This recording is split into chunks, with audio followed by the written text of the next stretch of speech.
Pokoknya itu ndak sia-sia, ndak kalah kita dengan jaket merah. Hah?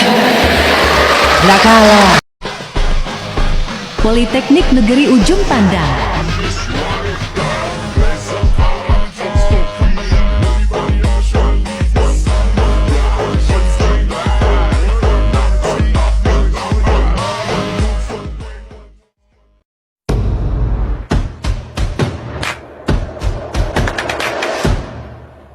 Assalamualaikum warahmatullahi wabarakatuh.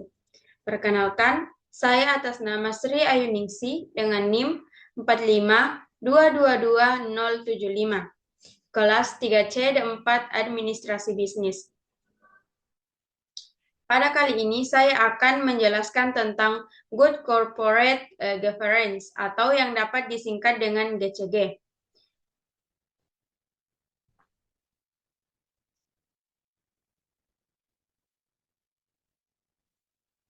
Sebelum saya memulai materi, saya ada kata motivasi untuk teman-teman, yaitu kesuksesan bukan tentang seberapa cepat kamu mencapainya, tetapi seberapa gigih kamu berusaha.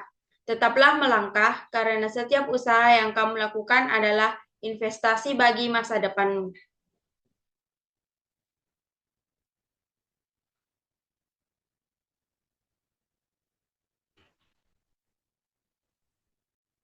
Nah, pada kali ini saya ada 4 pokok bahasan, yaitu pengertian GCG, prinsip GCG, manfaat GCG, dan tantangan dalam penerapan GCG. Selanjutnya saya akan membahas tentang pengertian GCG.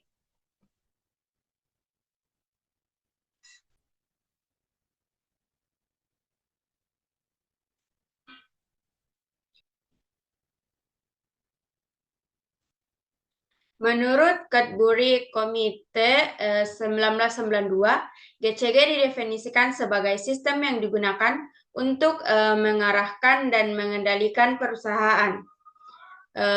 Tujuannya adalah memastikan keseimbangan antara kepentingan berbagai pemangku kepentingan atau stakeholders, seperti pemegang saham, manajemen, karyawan, pelanggan, dan masyarakat. Pengertian lain dari GCG merupakan salah satu elemen kunci dalam meningkatkan efisiensi ekonomis yang meliputi serangkaian hubungan antara manajemen perusahaan, dewan komisaris, para pemegang saham, dan stakeholder lainnya.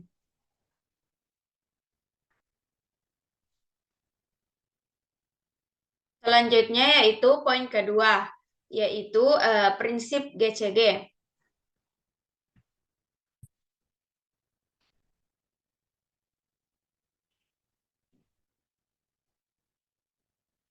Ada 5 prinsip GCG. Yang pertama yaitu transparansi, yang kedua independensi, yang ketiga akuntabilitas, yang keempat tanggung jawab, dan yang kelima kewajaran dan kesehatan. Nah, yang pertama itu transparansi. Perusahaan harus menyediakan informasi yang relevan serta mudah diakses dan dipahami oleh stakeholder, termasuk hal-hal penting untuk mengambil keputusan oleh pemegang saham, kreditur, dan pemangku kepentingan lainnya. Yang kedua yaitu independensi.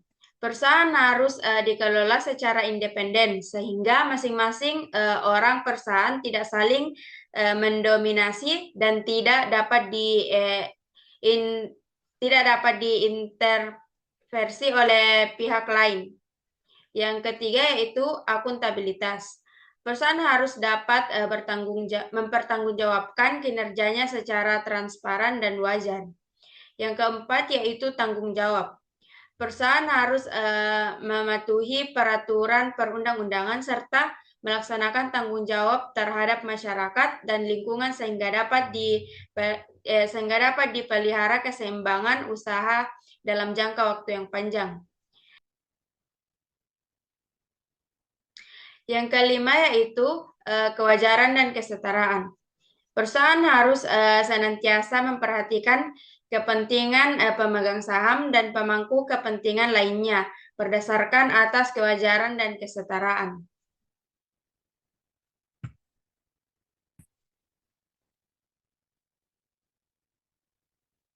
Selanjutnya, poin ketiga yaitu manfaat GCG.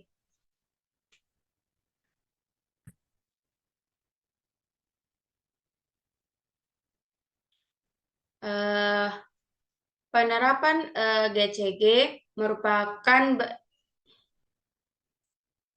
memberikan berbagai manfaat bagi perusahaan. Antara lain, yang pertama yaitu meningkatkan kepercayaan pemangku kepentingan. GCG membantu meningkatkan kepercayaan dari pemegang saham, investor, karyawan, pelanggan, dan masyarakat karena perusahaan dikelola dengan transparan dan akuntabel. Yang kedua yaitu meningkatkan nilai perusahaan. Perusahaan yang menerapkan GCG secara konsisten cenderung memiliki performa keuangan yang lebih baik dan berkelanjutan, sehingga meningkatkan nilai perusahaan dalam jangka waktu yang panjang.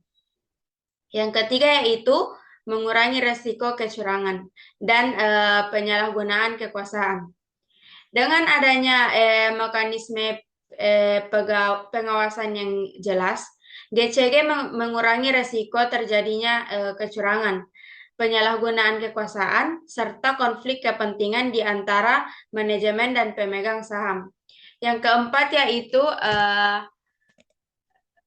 yaitu mempermudah akses pendanaan perusahaan. Perusahaan yang menerapkan GCG biasanya lebih mudah mendapatkan akses pembiayaan dari investor atau lembaga keuangan karena dianggap lebih terpercaya dan memiliki risiko yang lebih rendah. Yang kelima yaitu meningkatkan daya saing. Perusahaan yang menerapkan GCG dapat memberikan keunggulan kompetitif karena perusahaan dinilai lebih profesional, transparan, dan tanggung jawab, yang merupakan faktor penting dalam persaingan di pasar global.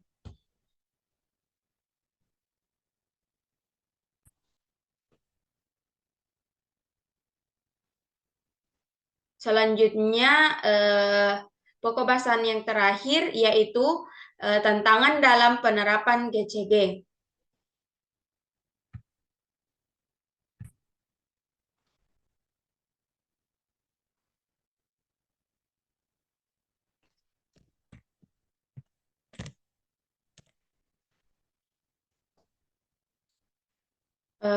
Berikut adalah tantangan-tantangan spesifik dalam penerapan GCG. Yang pertama itu kurangnya kesadaran dan pemahaman. Banyak pihak termasuk manajemen dan pemangku kepentingan mungkin belum sepenuhnya memahami konsep GCG dan pentingnya penerapannya. Ini bisa mengakibatkan kurangnya komitmen dan dukungan untuk implementasi GCG. Yang kedua yaitu budaya organisasi yang tidak mendukung. Budaya perusahaan yang tidak mendukung transparansi, akuntabilitas, dan etika dapat menjadi penghalang dalam penerapan GCG. Perusahaan budaya memerlukan waktu dan strategi yang efektif. Yang ketiga yaitu struktur organisasi yang kompleks. Dalam perusahaan besar dengan struktur organisasi yang rumit, koordinasi dan komunikasi antar unit seringkali sulit, yang dapat menghambat penerapan prinsip-prinsip GCG secara efektif. Yang keempat yaitu kurangnya sumber daya.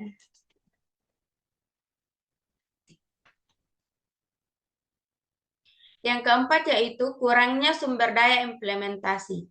GCG merupakan sumber daya yang cukup, baik dari segi finansial maupun SDM.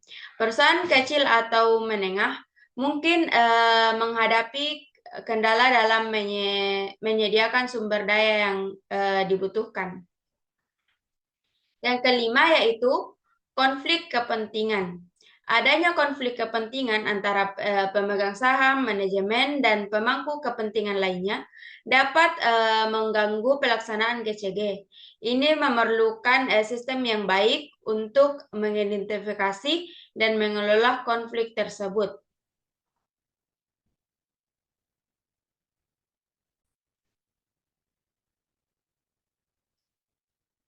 Yang terakhir yaitu kesimpulan. GCG merupakan kerangka kerja tata kelola perusahaan yang mengatur bagaimana perusahaan dikelola dan diawasi dengan prinsip-prinsip transparansi, akuntabilitas, tanggung jawab, independensi, dan kesetaraan. GCG bertujuan untuk melindungi kepentingan semua pemangku kepentingan, baik pemegang saham, karyawan, pelanggan, maupun masyarakat, serta memastikan perusahaan berjalan secara efisien dan sesuai dengan hukum yang berlaku. Mungkin itu dari saya. Atas perhatiannya saya ucapkan banyak terima kasih. Wassalamualaikum warahmatullahi wabarakatuh.